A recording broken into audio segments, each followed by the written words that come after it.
Hi, I just wanted to come on here and describe my experience with the Kundalini energy and kind of what it feels like and what I experienced with it. So basically, when I was in my early 20s, I'd say around maybe 22, somewhere around there, my Kundalini had started to awaken. I'm kind of really good at getting myself into a trance state, or just my body and my mind wanting to go into a trance state kind of easily. This is kind of natural for me to do, which is why I'm kind of a natural oracle in that way, is that I can get into a trance really easily. So anyway, one evening I was I was doing some yoga in my room at night, and I think I had like candles on and just doing it in the candlelight to kind of like some trance music even. So I had the music on, and I wasn't attempting to do anything particular. I was just doing this.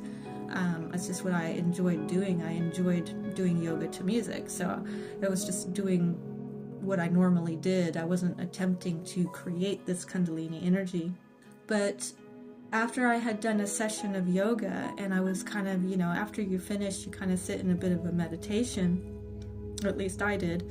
So, after I had done all that deep breathing, and also yoga itself will sort of activate your Kundalini anyway, because it does clear energy out, denser energy, it does clear it out.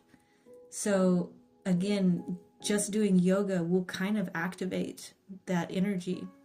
So I was doing some meditation after yoga and all that breathing, and I was just sitting there in my room, and it was a dark room, the candles were going, I had the trance music going, and I started to go into a trance, basically, is what happened. And it was coming on pretty strong though, like, it wasn't just like a light, feeling, or, it was pretty strong. It was a strong trance that I was going into. And what happened is my body had started to rock back and forth in this rhythmic motion. I wasn't trying to make it happen. I could feel that there was energy started to move my body, and it was like I wasn't really in my body. It was kind of like an out-of-body experience as well, because this energy started to flow through me. So it was rocking my body back and forth. It wasn't abrupt or anything. It was just a light rocking motion. And it started to do this more and more.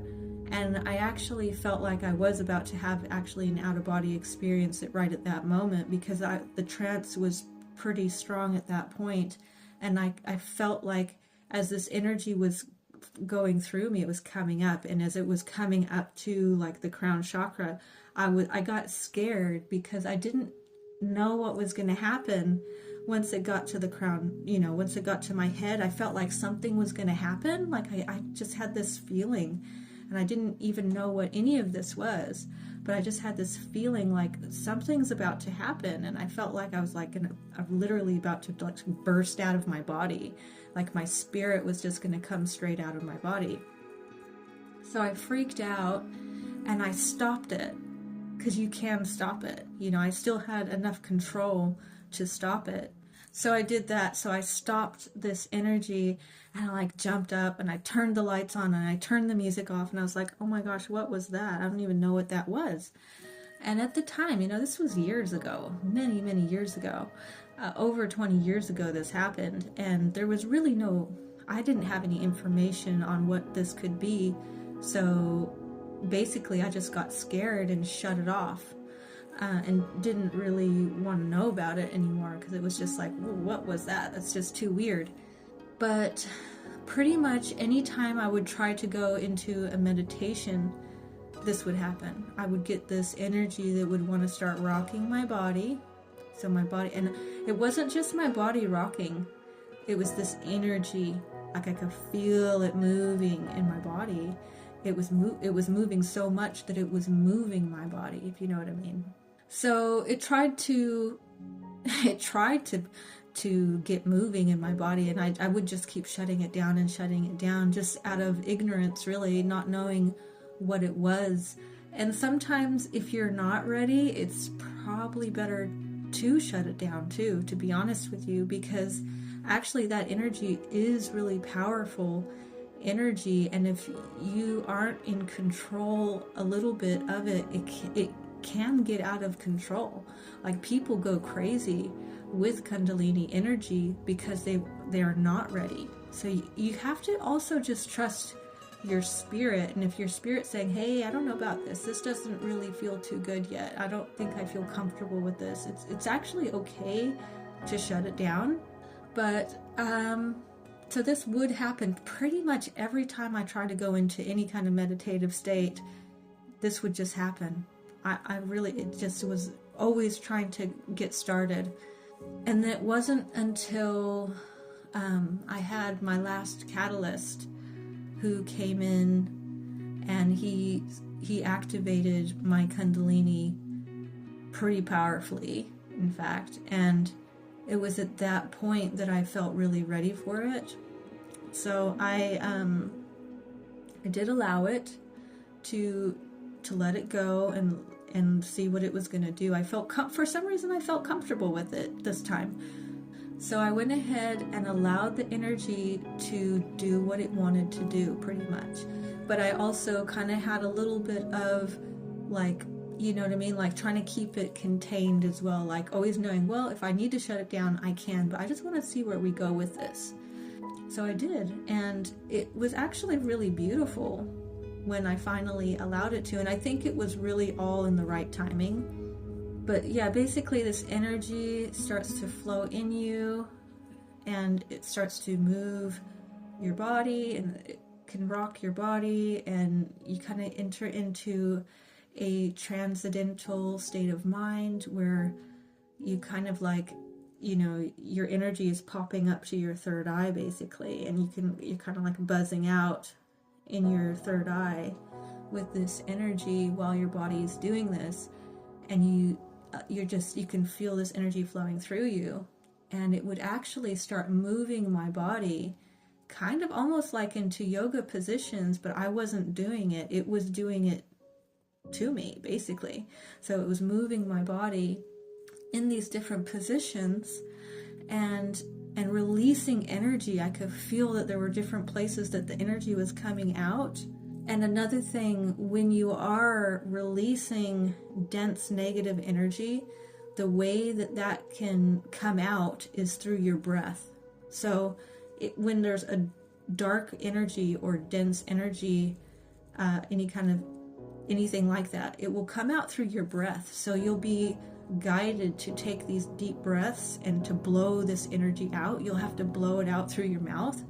Some people get like gas or even have to vomit, basically, or even make strange noises. You might have to make these strange noises, and it's the strange noise or the air being blown out or the gas sometimes, or the vomiting or spitting up. Sometimes you even have to spit it out. Like you may have, if it's depends on how dense the energy is. Sometimes you'll have to spit the energy out or even vomit. But if most of mine have just been like, I've been able to just like blow the energy out through my mouth. Another thing that would happen was like my body would be guided to tap on the area where the energy needed to come out, and I would blow out through my mouth the air out while tapping on the area where it needed to come out.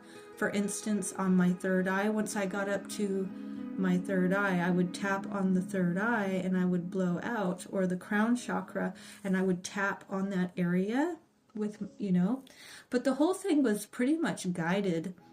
I didn't have a guidebook or anybody to teach me how to do these things. It just naturally happened.